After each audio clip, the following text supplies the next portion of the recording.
There's a kind of quiet arrogance and naivety in youth, one that thinks that plans are immune to chaos. You learned at quite a young age that that wasn't quite true. Take me back to before it happened. Who were you then, and where did you think your life was headed? Good question. I think as a child growing up, like I was pretty carefree. I think most of us are. In our family, we played badminton. That was my brother played, my parents played. My brother was very disciplined and very dedicated. I was more the talented one that was a little bit more free-spirited. Had a love of horse riding, the freedom, the escapism that gave me. And then I think, it then showed when I, went through school, college, went to university, more so because my parents wanted me to have that experience. And then I finished uni and walked into a job, and with that pay packet, I took a motorbike license.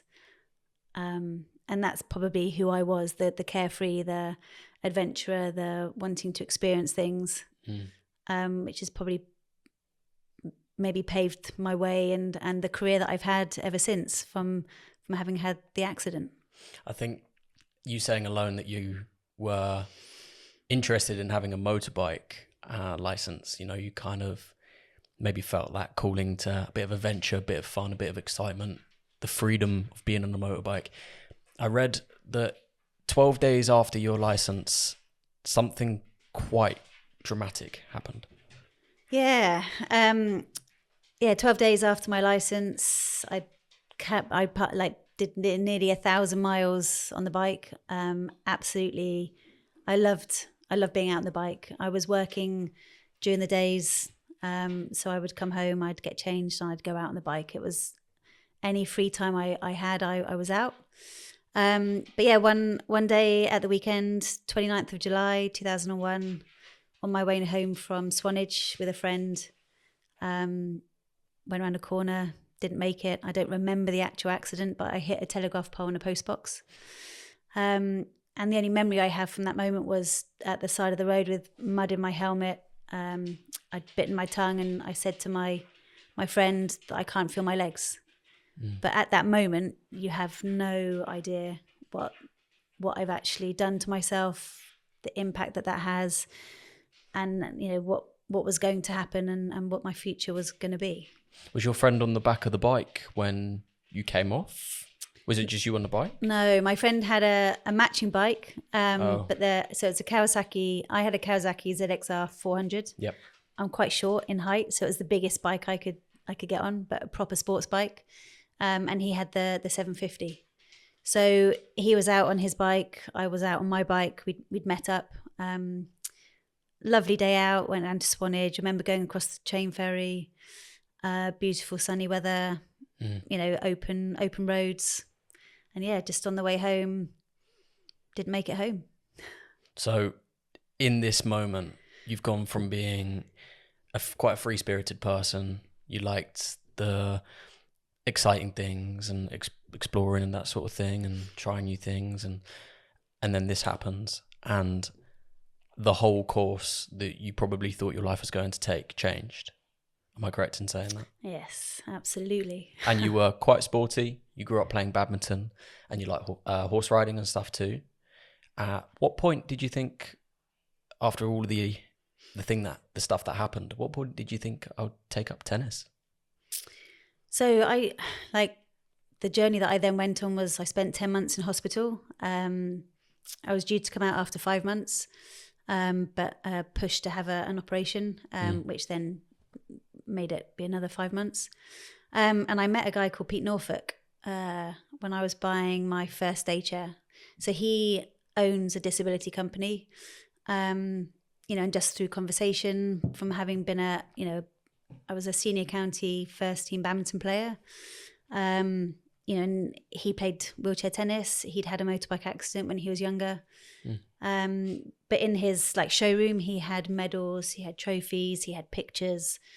And he said, why don't you try tennis? And helped me get into a tennis chair. Like my transfers were awful at the time.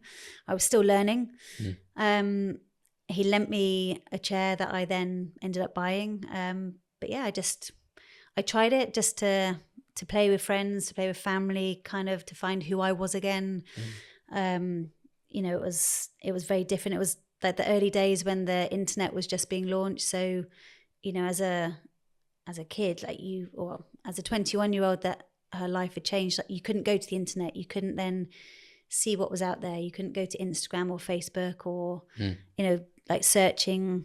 So it was a case of I met someone and that meeting has completely changed my life after my accident, and, you know, given me the kind of the start to try something. And then it was a case of what do I want to do with it?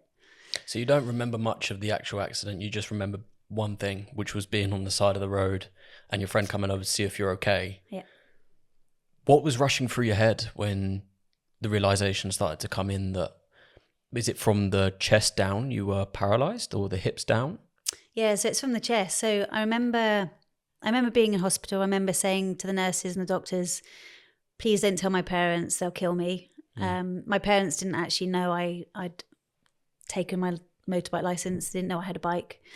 So they had the phone call to say I'd had a motorbike accident. And they were incredible, and they have been incredible ever since. But yeah, they came down to the hospital, but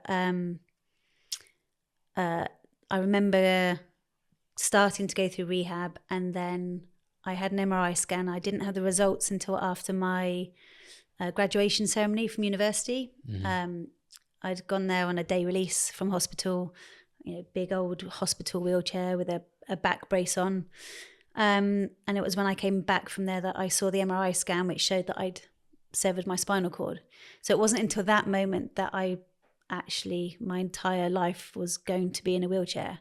I didn't want that. I never wanted that.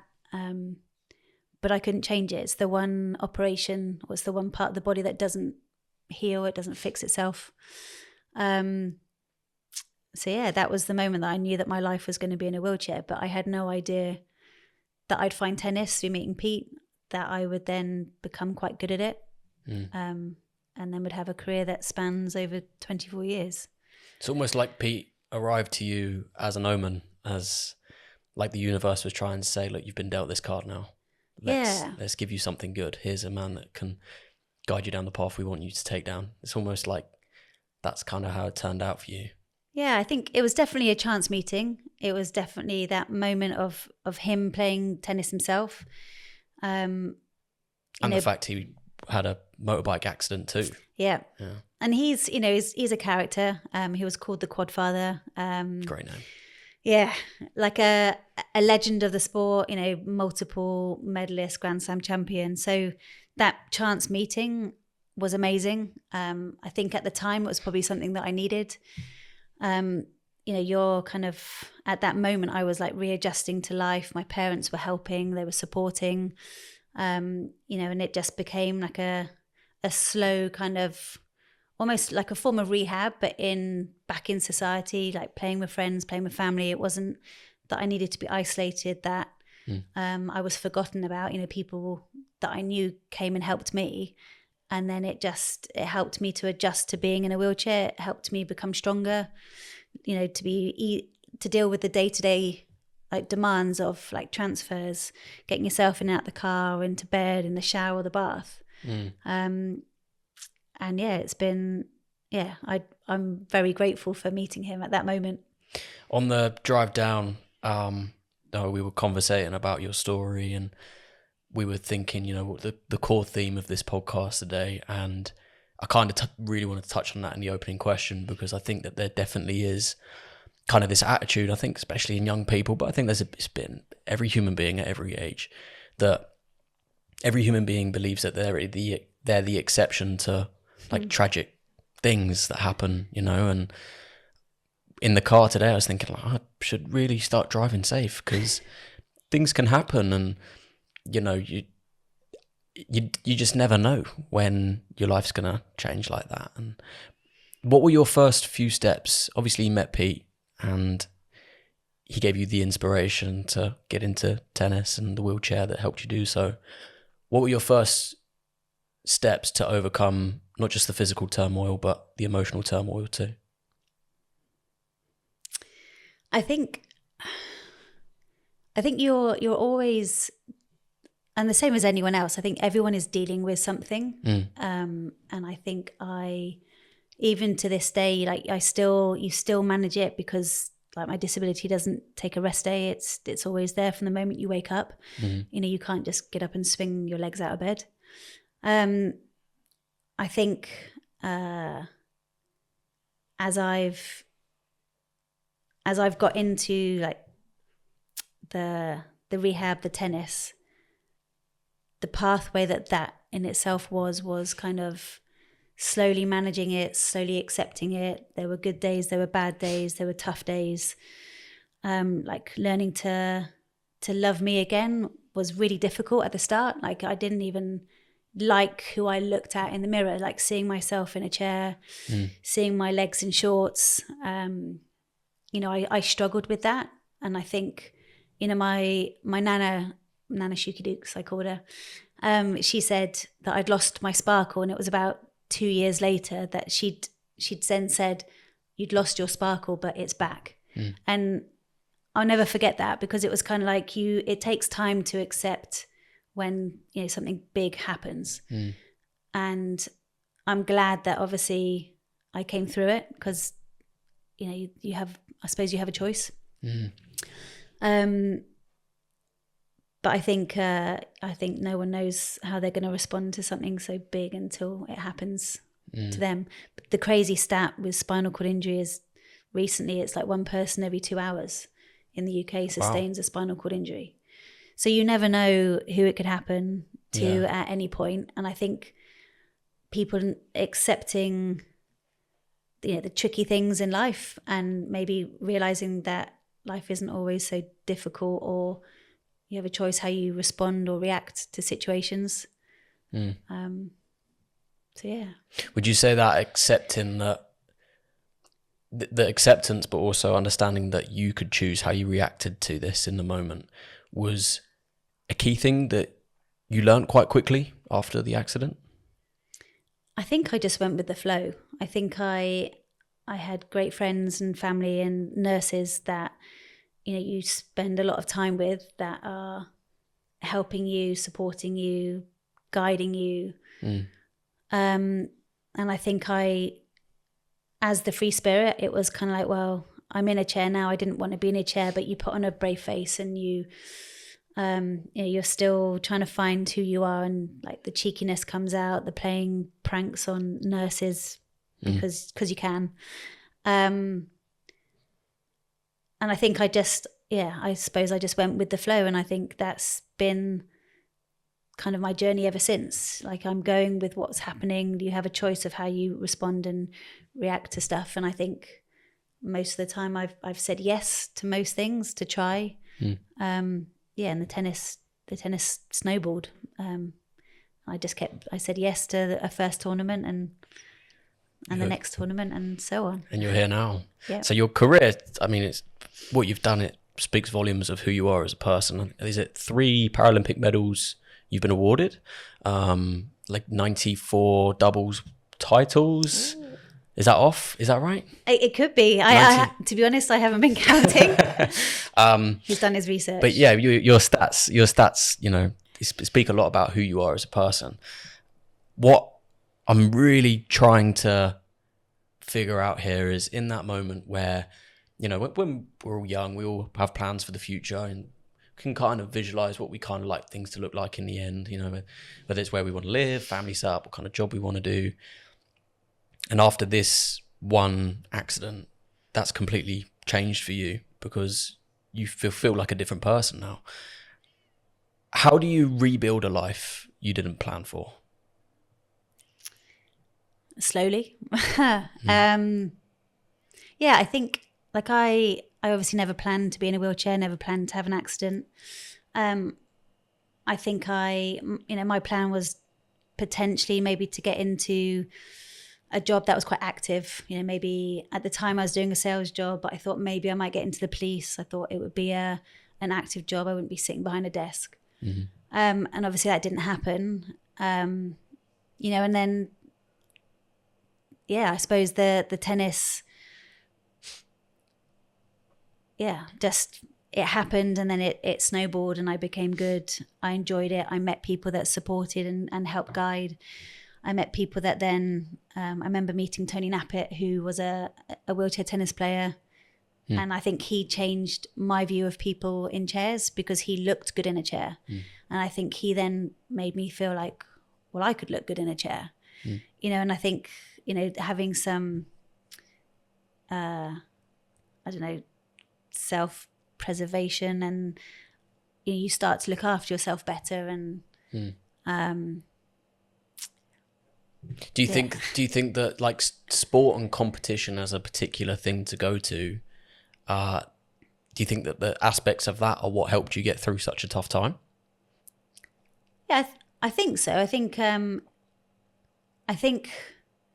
my friends and my family were probably the ones that helped me through that, because it was like I had my accident when I was 21, and then I was 10 months in hospital. So then after that, I took up tennis probably when I was 23. So there was a time when I'm adjusting to life, like learning how being a paraplegic, how it impacts you, because it impacts you more than just being able to walk. You know, and friends helped with that as well. Like they would, you know, pick me up and take me out and include me in the nights out. So like I was still being that kind of young, carefree individual. But obviously I was the one that was sat down. I think the tennis then made my life healthier and more balanced, and then gave a drive and an ambition. So it wasn't to become a Paralympian at the start. It was, I had competition. I became quite good. I like competition. I think I'm quite a competitive person anyway, but just by nature. And then I was getting a buzz from that. And then, you know, I met people that were in similar situations, you know, worse off, better off. And I enjoyed like chasing that tennis ball around a court, and then the challenges that gave me. And then that kind of escalated. And then it's like, oh, I could become quite good at this. Yeah. Despite my disability, despite the fact I'm quite a high level paraplegic, and most of the people or most of the girls on the tour are way more able than I am. But I enjoyed it. I enjoyed that fight, and that kind of, it gave me a buzz. Yeah. And then you chase the buzz. And I chase the buzz in other aspects as well now, in different parts of life, and probably push boundaries still. But yeah, I think the tennis has really helped. I read online that you did a certain interview with someone, I don't know what it was or who it was with, and you said that someone had said to you that your injury and what has happened to you is far worse than a lot of the other wheelchair users have in tennis, and they basically said that you wouldn't be able to compete because your injury is so severe. And I think that is the biggest example of what you just said, pushing boundaries. How did you deflect that away from your head and not let it get into you and just keep pushing? Oof, I think there's elements of that probably still haunt me to this day, where I think you're told you're too disabled to be able to compete in a sport, but it doesn't necessarily stop you. It can give you that drive, but sometimes there's still that doubt.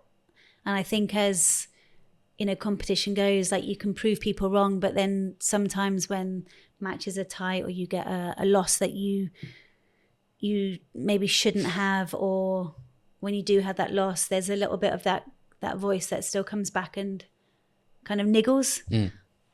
So I think people should be aware of what they say, because sometimes it can have a lasting effect. And I think your own opinion shouldn't restrict somebody else's life. Does doubt make you rebel? I'm not sure if doubt makes me rebel. I think sometimes you rebel not necessarily the intention is to rebel. It's just that's what happens, whether it's you think you're right or you really want to do something, and it's almost like the consequences will happen, but you've chosen to rebel. If that's what it is, you've chosen to do something, or you've chosen to go after something. Yeah. I think it's a very important life philosophy to adopt, to understand that you cannot control certain things. You can only control how you respond to it. In fact, that's the only thing you can control, is Absolutely. how you respond to things. And would you say that's definitely been a key part of what's kept you going in what you do now? Yeah, I think I've got a really good team around me that I rely on, or I trust on, or I talk to, I bounce ideas off of. And I think those people help to keep you in the good place. Yeah, and that support, like that continual support, that continual of, sometimes putting you back together again when things have been tough. You've competed at some very high levels, and you've been around some high level people too. Pete Norfolk, the quad father. I love that name. We when we were researching, we saw that name and it just made us chuckle because it's just brilliant. You can't think of a better nickname than that. Yeah. But would you say that you've taken a lot of inspiration from people too on your journey? Yeah, I suppose in the disability sporting world, like, you meet people from all walks of life, and everyone has a story, which is sometimes heartbreaking, fascinating, crazy. And I think, when I first had my accident, I was in a hospital, ward with some people that had broken their neck and some people that had jumped out of a tree and had a, so some were more disabled than I was and some were less disabled. I think on the sporting world, meeting people, I get inspired by them. Like, you learn from each other, I think. And in that world, there's a lot of people kind of want you to succeed on some aspects and support you. And then there's others that almost push you down a little bit. Is there an attitude or a trait that you've taken from someone else that you still hold with you today? An attitude or a trait? I think there's a saying of being kinder to yourself, being comfortable, being uncomfortable, embracing the journey. I think there's little sayings that people I remember and thinking, yeah, I like that, and I agree with that. I want to adopt that kind of mentality, so to speak. So I think, yeah, if that's a trait. Yeah, I'd say it definitely is. There's a motivational speaker from the 80s and 90s. His name was Jim Rohn. Do you know Tony Robbins? Yes. So I think he was... Not personally. Yeah, but I think Tony Robbins' mentor was Jim Rohn. And Jim Rohn says in one of his talks, set the goal to become a millionaire. The value is not in actually becoming a millionaire, but for what it will make out of you to achieve it. And it's kind of this notion that we can set goals and these things as a waypoint, as a direction that we know we want to head in. For yourself, I love the term that you snowball. I think it's so descriptive of that acceleratory effect, but you kind of knew where you wanted to head in the end, right? You knew you set goals for the Paralympics and the sort of thing, but for what it made out of you to be able to achieve it, to be able to get your mind being uncomfortable with not being at the destination yet and not having the end goal yet, but knowing you're moving towards it. And it's quite a hard art, I find anyway, it's quite a hard art in life, is balancing now with where you want to get, and it's hard to be content with yourself where you are now when you could be so much better.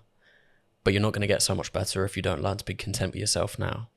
Would you say you agree with that in in the sport that you play? Yeah, I think we're always striving for more. We're always striving for perfection. But I suppose it's being present in the day to day. So it's like I'm known for working hard and training hard.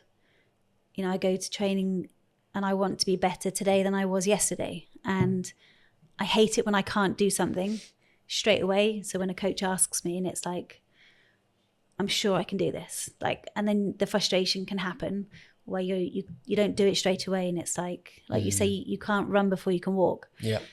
You know, I think, you know, you set yourself goals. Like when I first started and I was enjoying it and I played my first competition and then played a few more. And then it was like, I could actually qualify for a Paralympics here, and achieving that first Paralympics was a milestone because that was unexpected. And then at that Paralympics, I lost to the bronze medalist in 3 sets. You know, and it was then when I was like, actually, I could become quite good at this.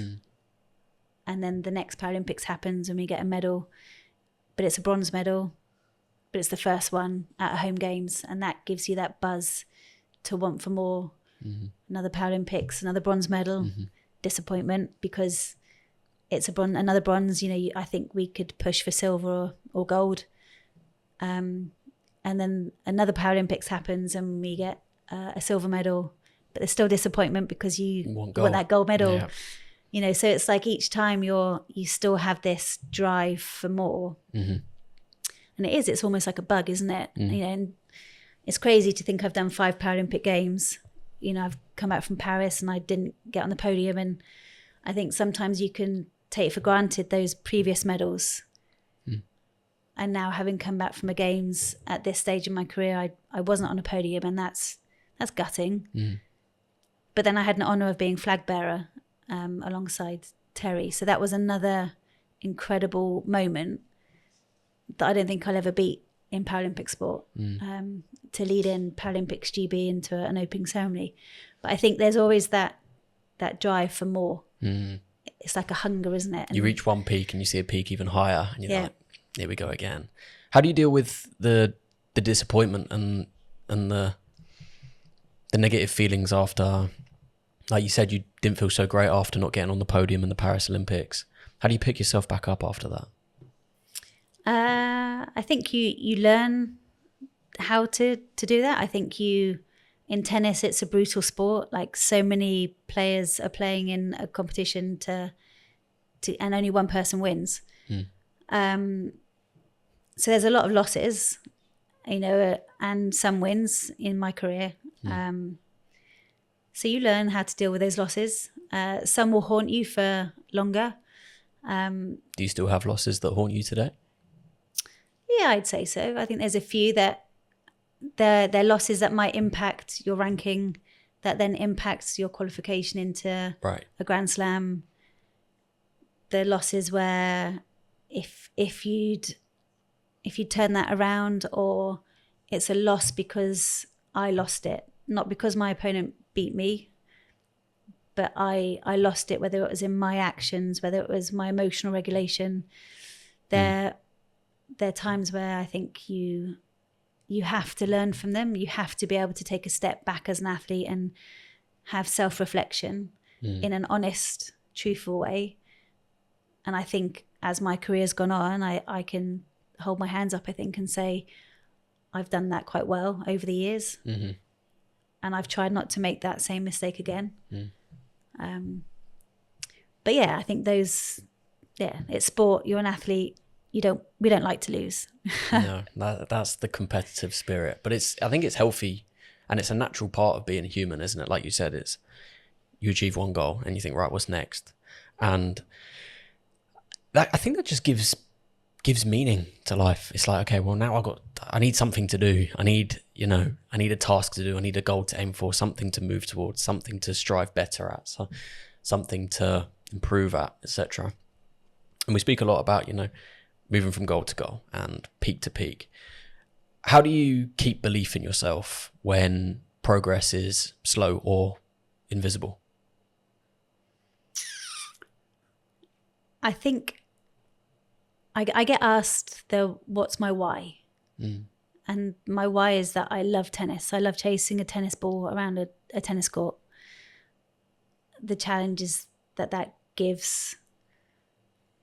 So at the end of the day, like if I stop loving hitting a tennis ball over a net, then it's probably a time to stop doing that sport. And then everything that comes with that sport goes with it. So it's like there'll come a point where I'll stop because I'll stop loving it, or maybe my body can't cope. I really like that. I like the why thing.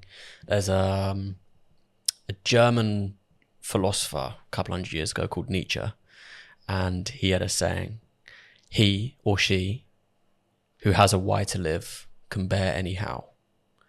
And it's the why that's the key component. It's like if you have a why, anything becomes possible. And so when you feel unmotivated or feel like you don't want to do something, and maybe you feel like you know you probably should do something or not do something, a why is the fuel that underlies that. A why is what keeps you driven and what keeps you going. And for yourself, you say it was the love for the sport, your love for the tennis. In the stages before even getting into the tennis, what was your why to keep going between the accident and the sport?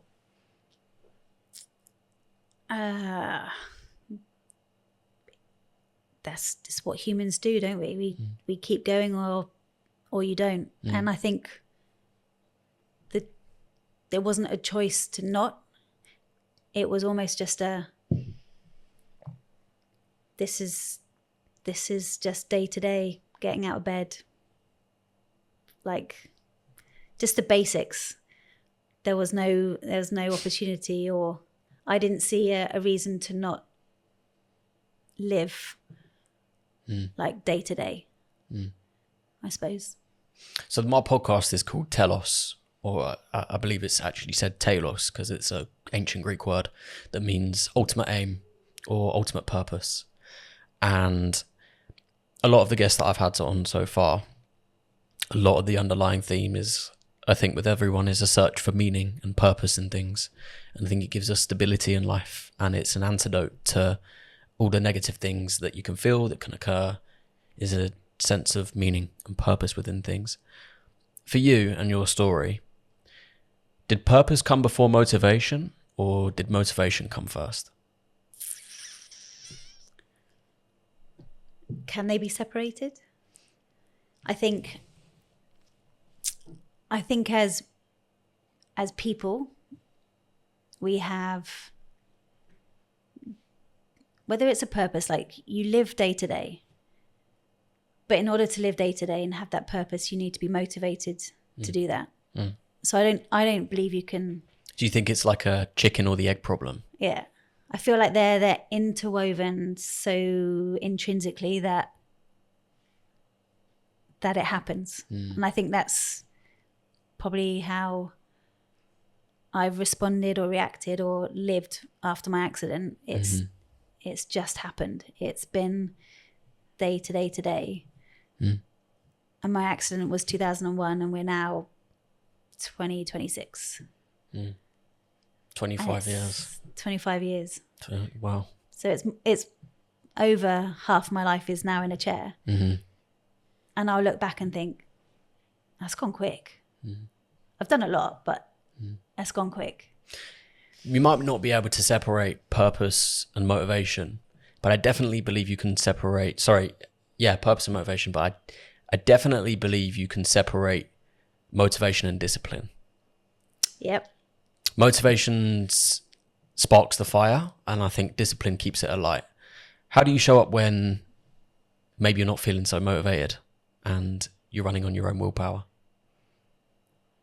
I think the discipline makes you do that.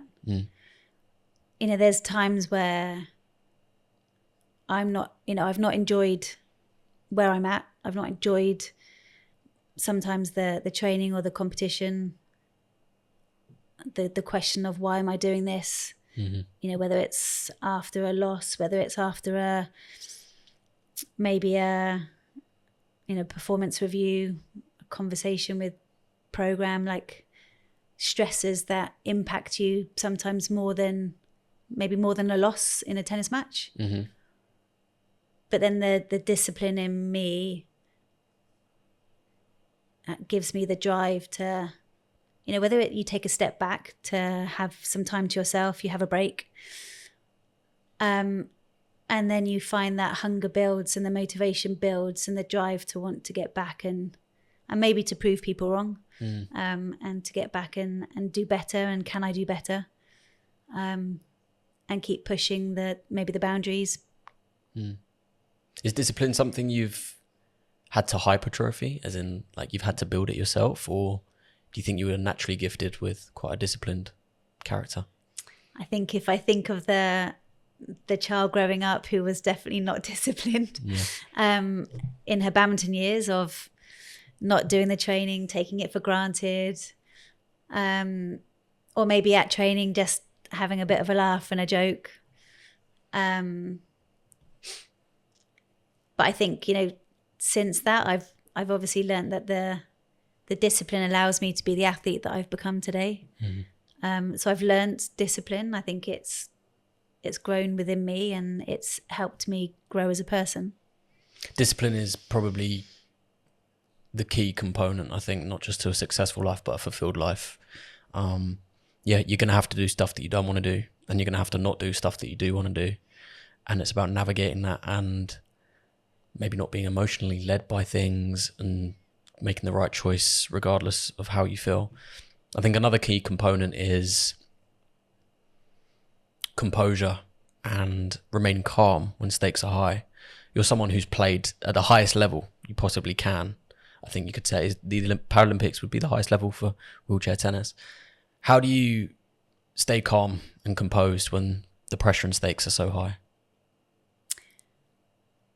I think we're fortunate in tennis, like wheelchair tennis, that we have a very professional tour. Like we're competing in maybe 20 to 25 tournaments all over the world that are made up of, for some, appearances at Grand Slams. And, they're the pinnacle of tennis, like able-bodied or wheelchair tennis. And then obviously the Paralympics come around once every 4 years. The drive to want to be on podiums, to want to win medals, to be better than the last match that you played. I think in terms of that, the discipline is there, it's present. I watched a trailer, my friend Jack showed me this, of, I think it was like a tennis documentary they did on Netflix, and it's all about, it's just you versus another person. It's like a life or death match. You either win or die, one v the other, and the stakes are high. Yeah, and it's like the crowd goes silent, it's quiet, and there's nothing but you versus that other person.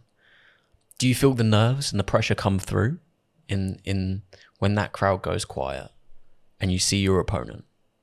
What is it that you're feeling? I think you see a tennis ball, you see a net, you see the court. It can be just another match. It can be just another point by point, match by match. I remember playing, I think that the London Paralympics is probably the key, where we had 2 match points against us and I was serving in a tiebreak to stay in.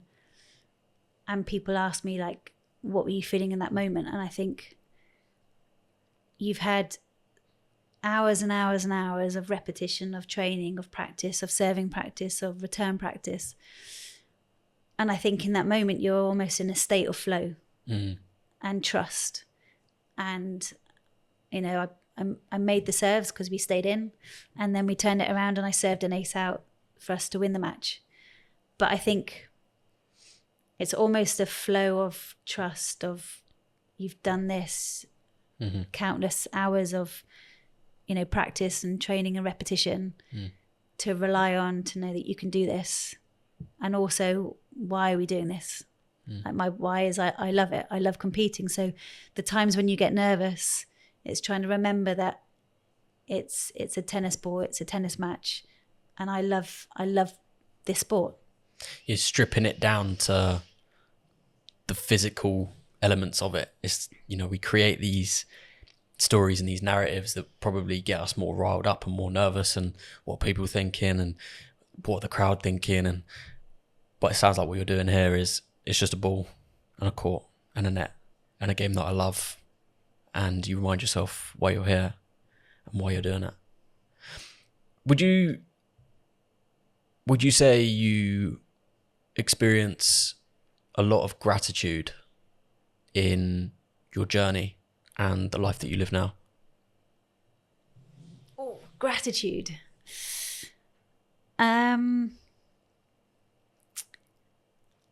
I think I'm grateful for people that have supported me.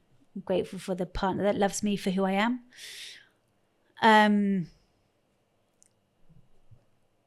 I've obviously had a moment in life that has caused this, and then I've had to live this.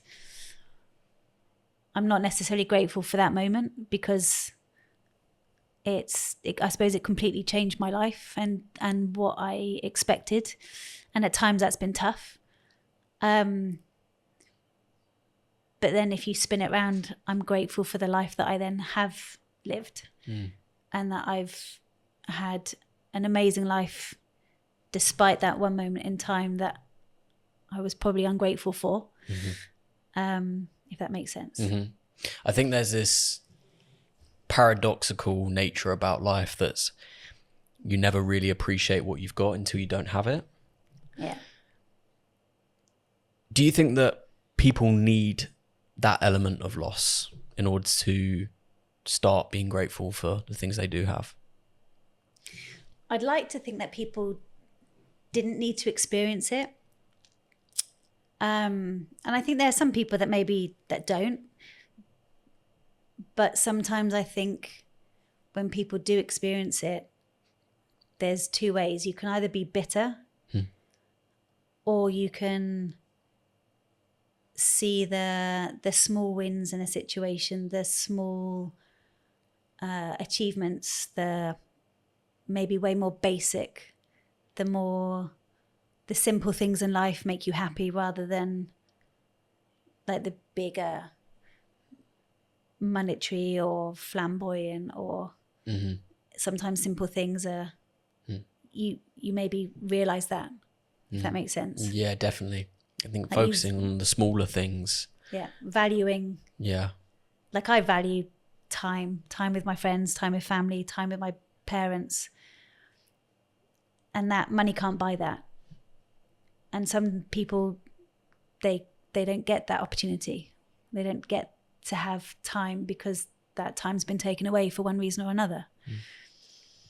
It's the only currency that we're born with and can't get back, isn't it?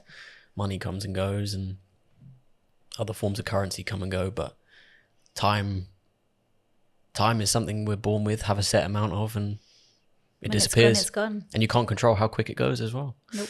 It's just a constant ticking away of, there goes another second, you know. We're now moved on 10 seconds ahead from the conversation.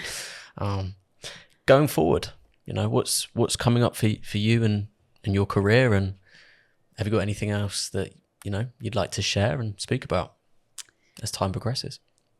Well, I think time's probably coming nearer to the end of my competition career. I'm getting older. The opposition is getting younger, is getting more able. So I think, you know, there'll be another change in like life for me. I think I've started doing other things outside of tennis, outside of competition, you know, doing work for the Youth Sport Trust, going into schools, like giving back, like maybe using the experiences that I've had to help youngsters that were probably that I was once upon a time. The carefree, you know, individuals that are in, you know, the kids that are in school that take things for granted. but hopefully have time ahead of them. Maybe I'll try a different sport. You never know. Maybe there's another Paralympics in a different sport. Who knows? So yeah,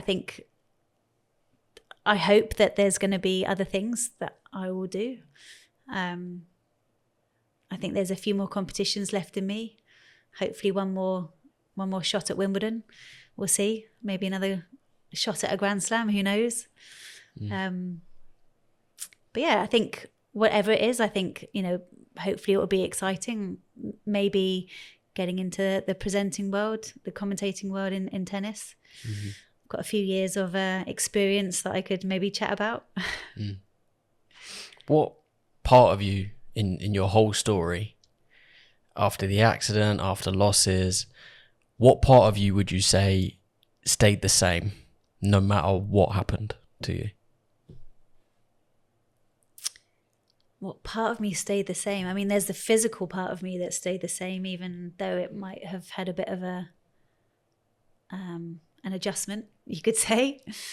I still breathe the same air as the young person that I was when I was growing up. I still bleed the same blood when if you cut yourself. I think I'm a very different person now than I was when I was younger, but yet I'm the same person. But obviously the experiences that I've had have made me who I am today. So let's say in an alternate universe, there is another version of you that's just woken up in hospital and faces a life-changing and challenging injury. You are the person that is sat by the bed. What would you want her to hear? I'd want her to hear that it will be okay, that I think it's going to be tough at times, but that it will be, it will still be fulfilling, and it will still be exciting, and it will still be a life worth living. That's brilliant. But it will also be tough. But that's how we learn. I think that's how we grow, how we respond to challenges, problems. It's called, I think they call it in sport performance, the zone of proximal development. It's like where the challenge is ever so slightly tiniest, like 1% out of your capability, but it's not so overwhelming that you think, I'm out of this. Yeah. And pursuing that difficulty, I think, is definitely key to growth. If someone, that question may have been relatable to someone, but for someone listening today who is maybe in the exact same situation you were in, or a variant of the situation where you're facing a change in your life's plan, what key thing would you like them to hear? I think, and I think it's something that I've talked about with my close ones, is that you're not alone. There's people out there, whether you know those people, whether you don't know them, that they're there, that you can reach out for support, that people want to help. And I think don't be afraid to ask for help as well. I think that's key, because I think we could all do with a bit of help at times, and sometimes we're too proud to ask for it or to admit it. I always say that you can achieve more together than you can on your own, and I think that's knowing that and realizing that and remembering that. I think, yeah. Lucy, do it. Thank you very much. It's been a pleasure.